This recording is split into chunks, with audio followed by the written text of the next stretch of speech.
ओम श्री शक्ति नमः। ओम श्री शक्ति नमः। ओम श्री शक्ति नमः। ओम श्री शक्ति नमः।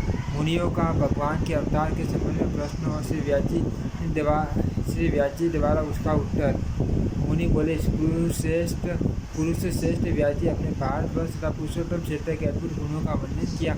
उस क्षेत्र के उत्पन्न महात्म्य को सुनकर हमें बड़ी प्रसन्नता हुई। हमारे मन में बहुत दिनों से एक संदेह है, उसका निवारण करने वाले आपके सिवा दूसरा कोई नहीं। हम भूतल पर श्री कृष्ण बलदेव और सुभद्रा के अवतार का रहस्य सुनना चाहते हैं। वीरवर श्री कृष्ण और बलभद्र किस लिए अवतीर्ण हुए थे? वे वसुदेव के पुत्र होकर नंद के घर में क्यों रहे?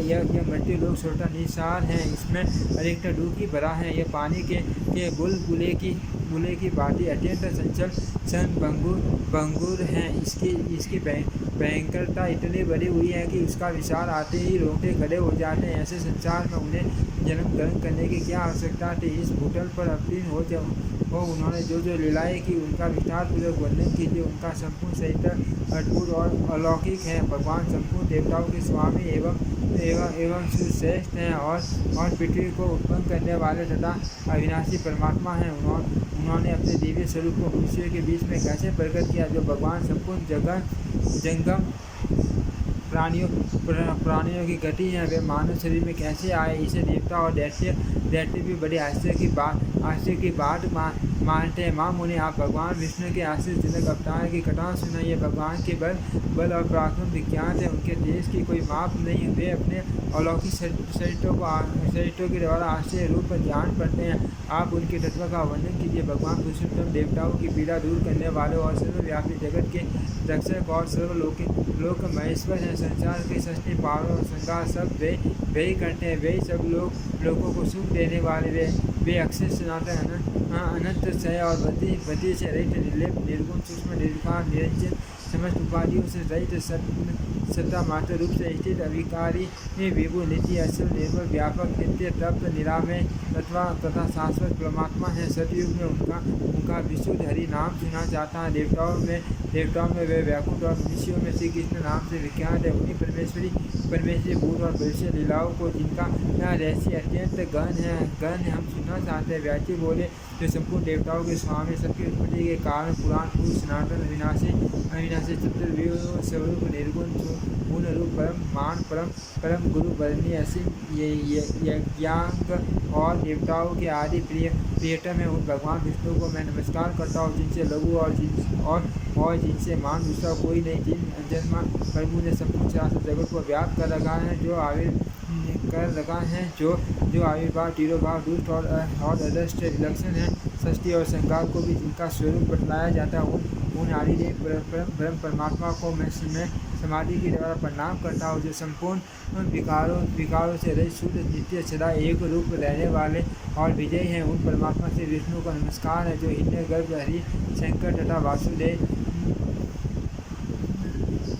तथा वासुदेव कहलाते हैं, जिनसे समस्त प्राणियों का तारण होता है। जो सृष्टि पालन और श्रृंगार करने वाले हैं, उन भगवान को नमस्कार है। जो एक होते हुए भी अनेक रूपों में प्रकट होते हैं। स्थूल और सूक्ष्म, व्यक्त और अव्यक्त, जिनके स्वरूप हैं और जो मोक्ष के कारण है, उन भगवान विष्णु को नमस्कार है। जो जगत में है, जगत की सृष्टि पालन और श्रृंगार के मूल कारण है, उन परमात्मा भगवान विष्णु को नमस्कार है। जो सूक्ष्म से भी सूक्ष्मतर संपूर्ण विश्व के आधारभूत समस्त प्राणियों के भीतर विराजमान है और अपनी महिमा से कभी सीमित न होने वाले, उन भगवान पुरुषोत्तम को प्रणाम है। जो वास्तव में अत्यंत निर्मल ज्ञान स्वरूप होते हुए भी ब्रह्मपूर्ण दृष्टि के कारण भिन्न पदार्थों के रूप में स्थित दिखाई देते हैं, जिनका आदि नहीं है। जो संपूर्ण जगत के ईश्वर, अजन्मा, अक्षय और विनाशी है, उन भगवान श्री हरि को नमस्कार करके मैं उनके अवतार की कथा आरंभ करता हूँ। पूरे काल में दक्ष आदि श्रेष्ठ मुनियों के घुटने पर कमल योनि भगवान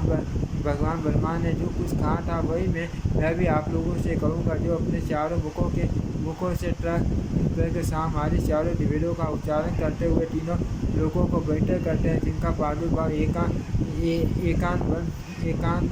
के जल से हुआ है।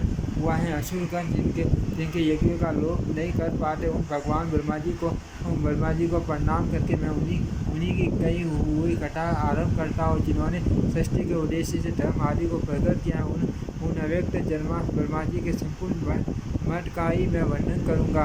तत्वदर्शी मुनियों ने जल को नार कहा है, वह नार पूर्व काल में भगवान अयन निवास स्थान हुआ है, इसलिए वे नारायण कहलाते हैं। वे भगवान नारायण सबको व्याप्त करके स्थित है। वे सगुण और निर्गुण कहलाते हैं। वे दूर भी हैं, वे और समीप भी उनकी वासुदेव संज्ञा है। ममता का त्याग करने पर ही उनका साक्षात्कार होता है। उनमें रूप और सुहौल वन आदि काल्पनिक भाव नहीं है। वे सदा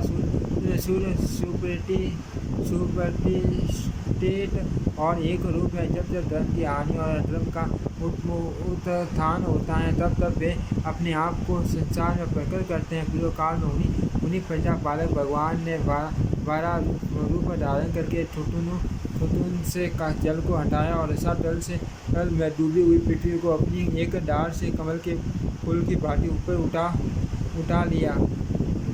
उन्होंने नरसिंह रूप धारण करके हिरण्यकशिपु का वध किया और विप्रचित आदि अन्य दानों को भी मार गिराया। फिर वामन अवतार लेकर माया से बलि को बांधा और दैत्यों को जीत कर तीनों लोगों को अपने 3 पगों से ही नाप लिया। वही भृगु वंश में परम प्रतापी जमद अग्नि कुमार परशुराम के रूप में उत्पन्न हुए, जिन्होंने पिता के वध का बदला लेने के लिए शत्रुओं का संहार कर डाला। उन्हीं भगवान ने अत्रि कुमार प्रतापी दत्तात्रेय के रूप में अवतीर्ण हो महात्मा अलग को अष्टांग योग का उपदेश दिया।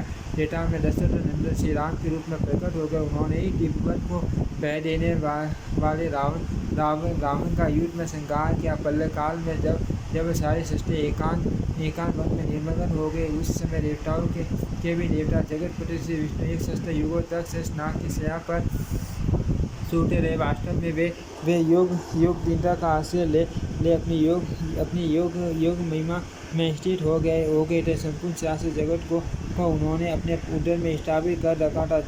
जनक लोक निवासी सिद्ध और महर्षि उनकी स्तुति करते थे। उसी समय उनकी नाभि से एक कमल प्रकट हुआ, जो दिशा रूपी पत्रों से सुशोभित अग्नि और सूर्य के समान तेजोमय और पर्वत रूपी केसरों से अलंकृत था। सूर्य में मेरुगिरी उसका किंचलक केसर का मध्य भाग था।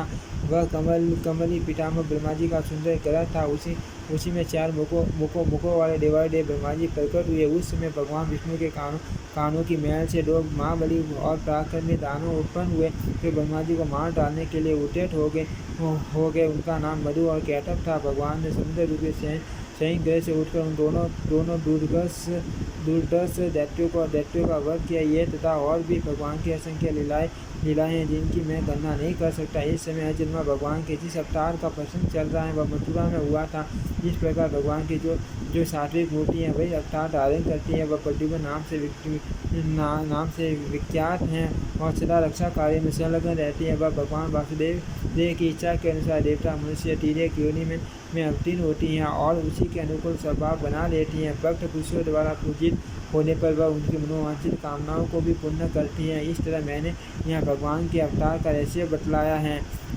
भगवान विष्णु यदि भी करते हैं, उन्हें कुछ करना अथवा पाना नहीं है, तो भी वे लोक कल्याण के लिए ही मानव रूप में प्रकट हुए थे। ओम श्री शक्ति नमः। ओम श्री शक्ति नमः। ओम श्री शक्ति नमः। ओम श्री शक्ति नमः। ओम श्री शक्ति नमः।